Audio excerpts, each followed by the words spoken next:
¿Cómo es el paciente? El paciente es, desde el punto de vista de las normas de reacción, un punto en ella.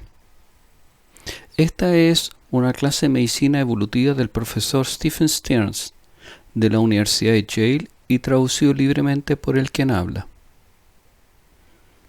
Un paciente es un punto en la norma de reacción. Los pacientes tienen un desarrollo muy individual. Sus genotipos interactúan con el medio ambiente, definiendo de ese modo un fenotipo. Los genotipos interactúan en un medio ambiente bien en particular, en el que se encuentra justamente ese genotipo. De las interacciones con el medio ambiente evolucionan reglas, que son las que definen cuál es el patrón de norma de reacción que se produce o el que se va a desplegar. Acá es una forma de representar lo que aquí sucede. Esto fue tomado del libro de Lemontine del año 1974. Y lo que muestra aquí es básicamente una alternancia de transición entre lo que él llama el espacio fenotípico y el espacio genotípico. Ambos son conceptos abstractos. Él se refiere con espacio genotípico a la información o las opciones y al espacio fenotípico a la materia o lo que se materializó. Y en este esquema,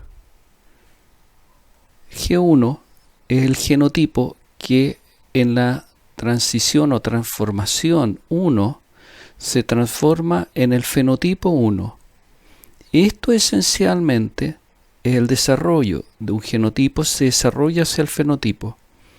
Y es aquí, en este tiempo 1, en donde se actúan las normas de reacción. En T2 se produce y se desarrollan los fenotipos 1 que son exitosos hacia el fenotipo 2 o el más desarrollado. En esta fase ecológica y de comportamientos del fenotipo se determina cuál es el que sobrevive, crece y cuál es el que va a estar en una edad capaz de reproducirse. En el tiempo 3 se produce la fase de apareamiento, de reproducción, en que existe una selección genética, que en realidad es una selección fenotípica o expresión final para esta etapa del genotipo. Y en esta etapa o transición T3 es en donde se definen los gametos, es decir, cuáles van a ser los gametos que van a formar a la siguiente generación en T4. Y T4 es la fase genética y de reproducción. En ella se determina cómo los gametos haploides que se formaron aquí en la transición 3, cómo ellos van a transformarse en un cigoto diploide, para reiniciar el ciclo con un nuevo mismo genotipo 1, que va a desarrollarse a un fenotipo 2. Todo este proceso se puede sintetizar con la frase de Van Valen, que afirma que la evolución es el desarrollo controlado por el ambiente, por el medio. Y la otra frase o conclusión que es posible de abstraer de esta idea es que no es posible ver un fenotipo sin cambiar los genotipos, sin que haya normas de reacción y selección. Fenotipos son una parte esencial de la evolución. Ambos, fenotipos, genotipos, son o están muy imbrincados, son una sola cosa. Y su separación es meramente conceptual. Y si hacemos una abstracción conceptual del desarrollo, y esto es lo que tenemos aquí en esencia, lo que tenemos aquí en esencia son las normas de reacción, que es una abstracción del desarrollo.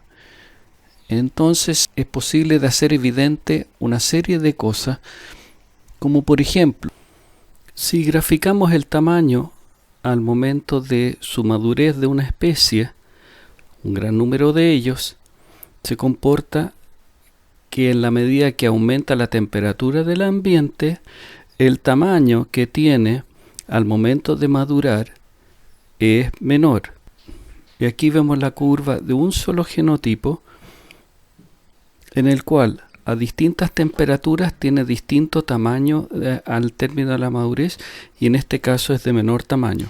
Si miramos una población, y en esencia una población es un manojo enorme de estas normas de reacción, lo que obtenemos es una variación dentro de distintos genotipos de las normas de reacción. Y con esto podemos imaginar una norma de reacción válida para el promedio. Existe otro concepto que se nombra frecuentemente en relación a las normas de reacción, y este concepto es el de la canalización. ¿Y cómo se define canalización? La canalización es la tendencia que tiene un fenotipo a resistir cambios o perturbaciones, y algunos han considerado que la canalización es lo opuesto a la plasticidad. Pero estos gráficos aquí pretenden mostrar que eso no es así. Y en el gráfico A se ven aquí el valor que tiene un rasgo determinado en ambientes distintos, y se ve que las normas de reacción se comportan todos dentro de un rango relativamente estrecho. En este otro caso, las normas de reacción se comportan en un rango algo más ancho, pero en definitiva, en ambos casos, se comportan dentro de un rango. Y en este tercer gráfico C, lo que tenemos es que las normas de reacción se hacen casi únicas, de valor único, para un ambiente bien preciso. Y eso probablemente se deba a que por selección natural las normas de reacción para este ambiente han sido seleccionadas por mucho tiempo. Lo que tenemos acá son tres estilos distintos de canalización, y a eso se refiere el concepto de plasticidad. Los rasgos tienen patrones de expresión fenotípica muy distintas, y eso, según en qué ambiente le toca expresarse ese genotipo, va a desplegar fenotipos distintos, y esto puede ser muy distinto en muchos aspectos. Si tomamos todos los rasgos de un organismo, entonces cada organismo en realidad es un mosaico de rasgos, y algunos pueden variar bastante entre ellos. Aquí tomemos unos ejemplos en los que las cosas no varían, y aquí sí varían, pero uno los ve igual. En este caso, tomemos el número de dedos, el número de dígitos en distintas poblaciones. G1, que pueden ser las ratas, G2 los sapos y G3 los seres humanos, que pueden estar o no en función de la densidad poblacional.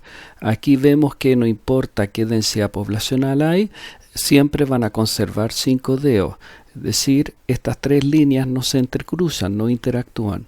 Pero si tomamos otro rasgo, por ejemplo, la fecundidad, en función de la densidad poblacional, en este caso baja, media y alta, vemos que estas tres poblaciones varían su fecundidad en función de la densidad poblacional. Algunas disminuyen drásticamente su fecundidad y otras muy escasamente. Pero si los miramos del punto de vista de la densidad de población media, los tres mantienen la misma fecundidad, y no veríamos cambio alguno de fertilidad para estos tres tipos genéticos que son distintos. Y aquí vamos a mostrar el mismo concepto anterior, pero en vez de aplicarlo al número de dígitos o fecundidad, lo vamos a aplicar a normas de reacción. Y esto es a lo que se refiere el llamado variación del genotipo dado por la interacción con el medio ambiente. Y aquí mostramos primero el concepto de cómo es cuando no interactúan, porque tenemos tres normas. Aquí supónganse que tienen tres normas de reacción para un rasgo determinado y todas son exactamente paralelas, tienen la misma pendiente, es decir, mantienen, no importa el cambio medioambiental, entre sí el mismo comportamiento con el medio ambiente. Todas tienen diferentes interacciones con el medio ambiente, pero entre sí no hay diferencias en el modo en que afrontan el medio ambiente. El rasgo varía, pero la norma no. En este otro gráfico tenemos tres normas que tienen una enorme interacción con el medio ambiente porque cambian su pendiente. En algún caso disminuyen, en el otro caso aumentan y se entrecruzan en un punto. Entonces, es decir, en este punto uno podría no encontrar ninguna diferencia, encontrarse con que las normas son exactamente iguales, pero la verdad es que aquí, comparando las normas, hay una enorme heterogeneidad en cómo puede variar la norma según el ambiente. Y aquí voy a ampliar el último gráfico, el que muestra el entrecruce de las normas de reacción, en el que en ciertos ambientes no se puede hacer evidente los cambios genéticos, pero cambiando el ambiente sí se hacen. Aquí, por ejemplo, tenemos los fenotipos en función del medio ambiente, una norma de reacción para el genotipo 1 y una norma de reacción para un genotipo 2 que van a dar dos fenotipos distintos.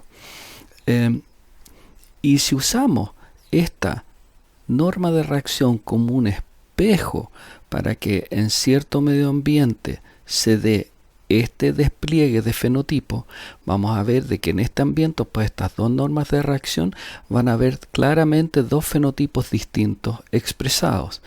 Pero si este medio ambiente ocurre más cercano en el punto de entrecruce de la norma de reacción, lo que obtenemos es básicamente que los dos fenotipos derivados de normas de reacción completamente distintas no se logran diferenciar, y en este ambiente los dos genotipos no van a dar dos fenotipos distintos.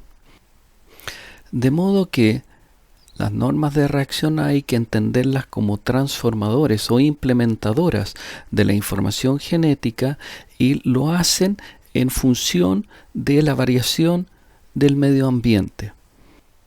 Para algunos de estos fenotipos, este fenómeno parece ser muy cierto, en el que la norma de reacción puede o no estarse observando en un ambiente determinado que muestre o no muestre las diferencias existentes.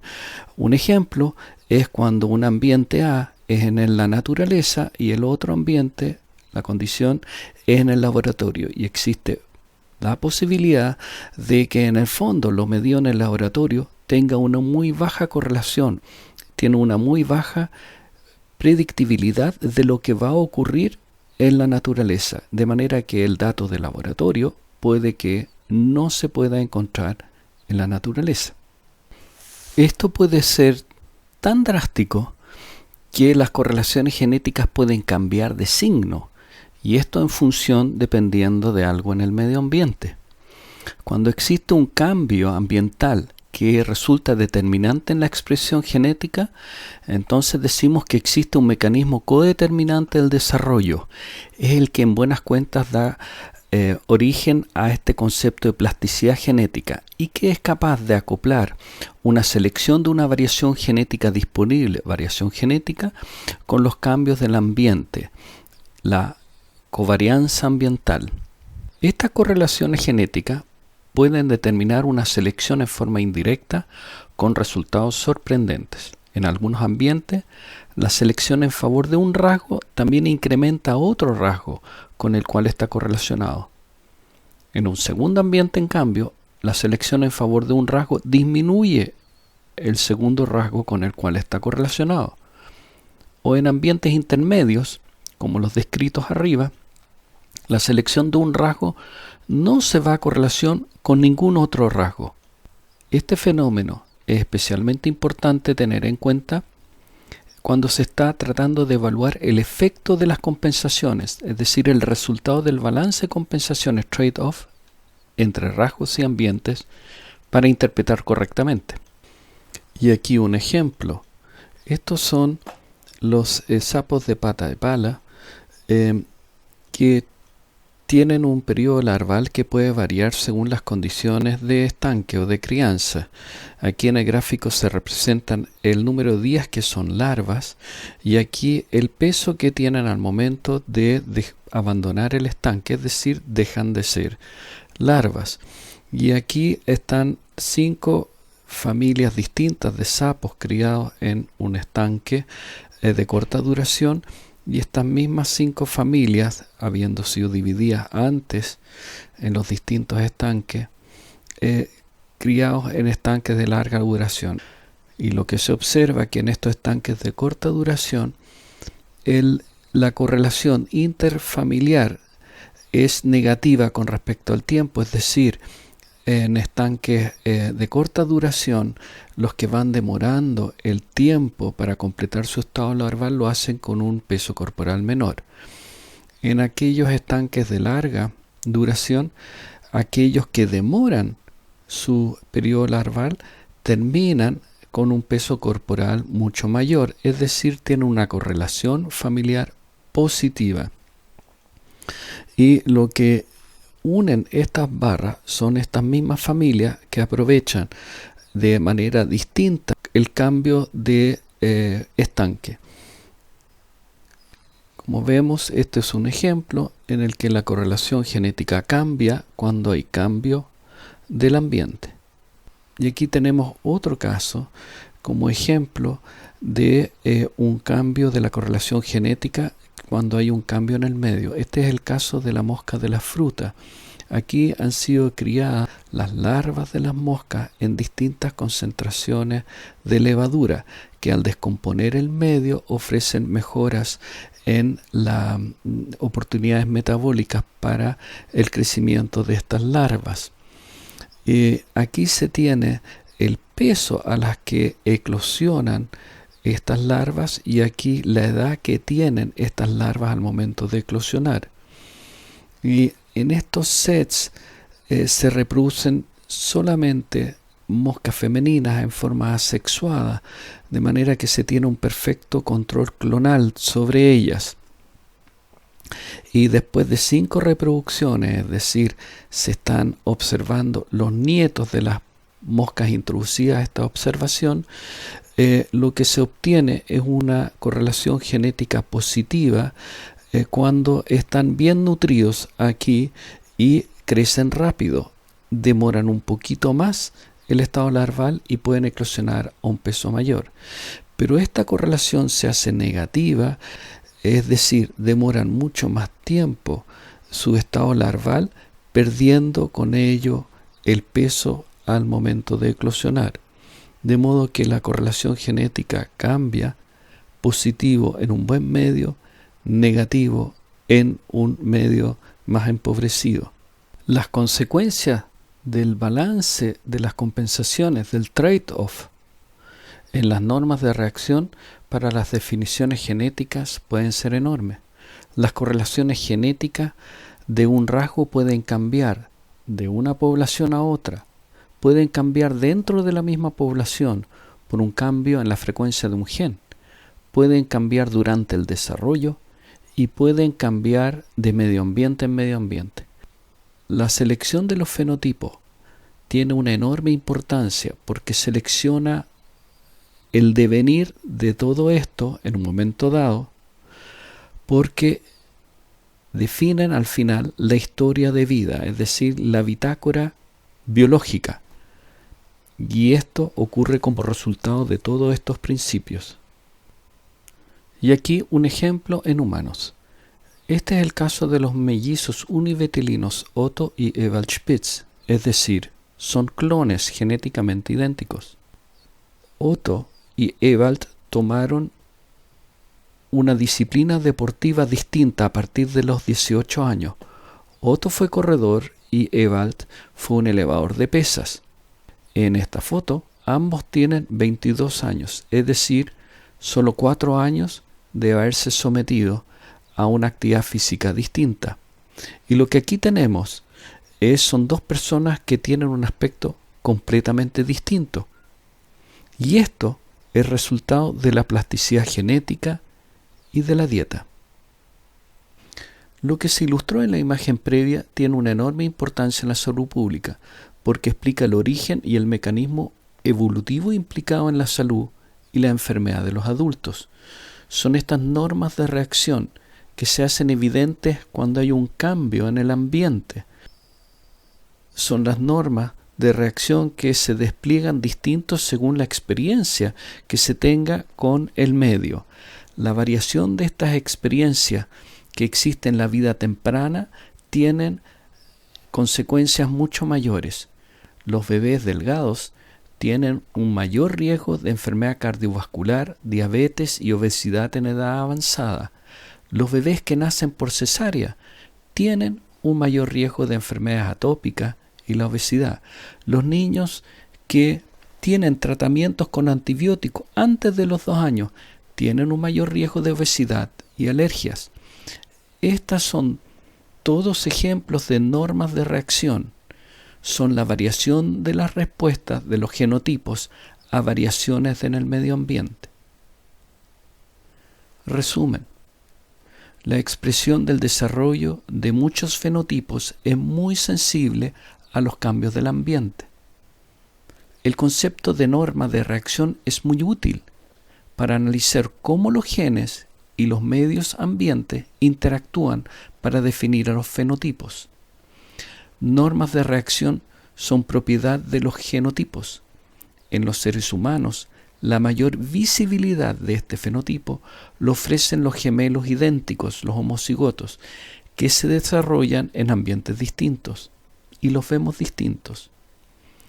Muchas características de importancia médica en adultos son sensibles al ambiente y fueron definidos en sus etapas tempranas de la vida. Esta es una clase de Stephen Stearns de la Universidad de Yale que fue traducida libremente por el quien habla.